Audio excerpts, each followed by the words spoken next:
The very disappearance of Enoch from the world is a testament to his direct bridge between heaven and earth. And before all of these chaos was going on, before it even happened, Enoch was already moving from heaven and earth. He would disappear every so often, a little bit at a time, and then as it progressed, he was becoming more and more absent in the world. And it was a mystery to men who were there just wondering, can you imagine his family looking for him and not being able to find him, and just finding out later on that he is with the heavenly spirits, right?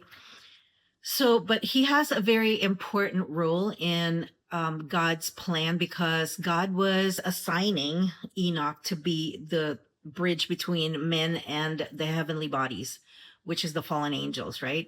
The fallen angels were like in their glory, and they're just beautiful and majestic before they fell out of God's grace. So the fallen angels eventually, when they were seeing that the chaos was becoming more and more prominent, and God was very, very angry. I mean, just could just imagine the creator being so angry, and his anger is intense.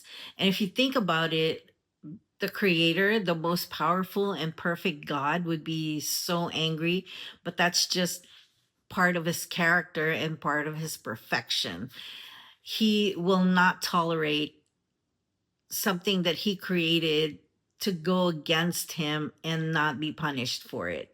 So he assigned Enoch to go down and lay down the hammer on these fallen angels and tell them, hey, you're not going to be forgiven. And it's not like an intercession where, let's just say you had a friend who was invited to your house, and then she stole something from the house, and you found out later on that she did.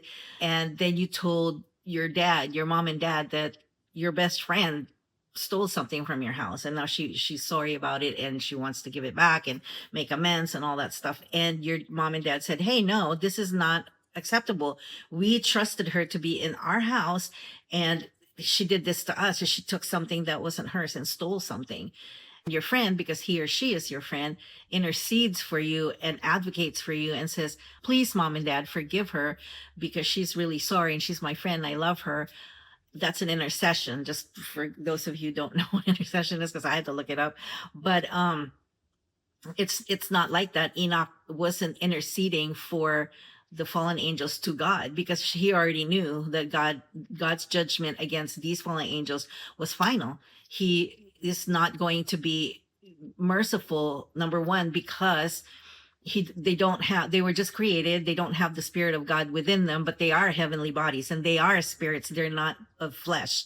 They're not made of flesh. So their makeup is way different than normal human beings like us, right? We were created, the spirit of God was breathed inside of us, and we are part of God, and God is part of us. And that's why when we turn away against God, we have that big God hole that needs to be filled with only God. The fallen angels were actually asking Enoch to intercede for them, to advocate for them, and ask God for forgiveness, because God didn't want to have anything to do with them. But instead, God said, no, you need to chain them up. The good angels were instructed to chain them up and put rocks over them so that they can't escape until the judgment, when Jesus comes back and judges the entire earth, and not only the earth, but also heaven, so the heavenly body. So he's not just coming here to judge us, but he's also going to judge the fallen angels, the spirits that came from heaven, the heavenly ones.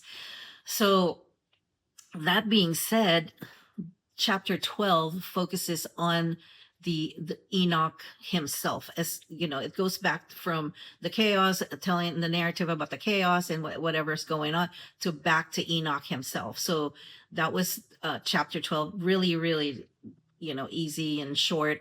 It's just identifying like what his role really is, and what God has assigned him to do. And because he was the bridge, not for the judgment itself at the end, he's narrating what's going to happen in the end, but actually his assignment is twofold. One is to scribe, as a scribe, to write down what the angels showed him was going to happen at the end of days, which is what the book of Revelation is describing.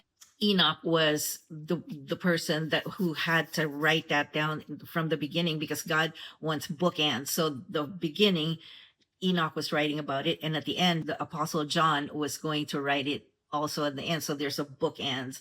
But because the fallen angels fell from grace, they now corrupted the DNA of Jesus Christ, the lineage of Jesus Christ, and that's why God wiped out all the fallen angels, their children, the women that had mated with them, and now they're all spirits.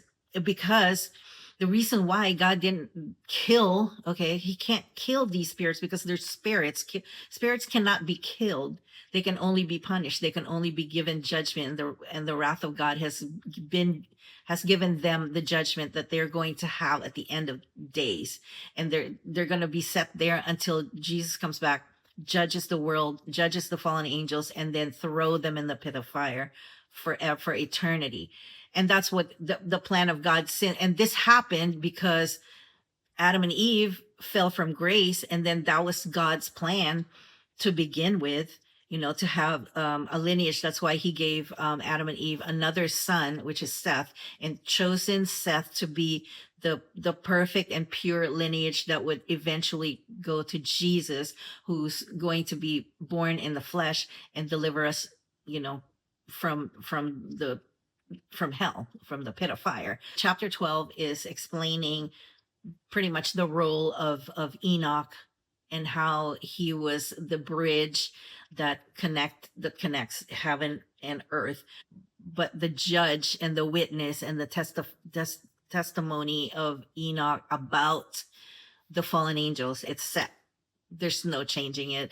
God is disgusted with them.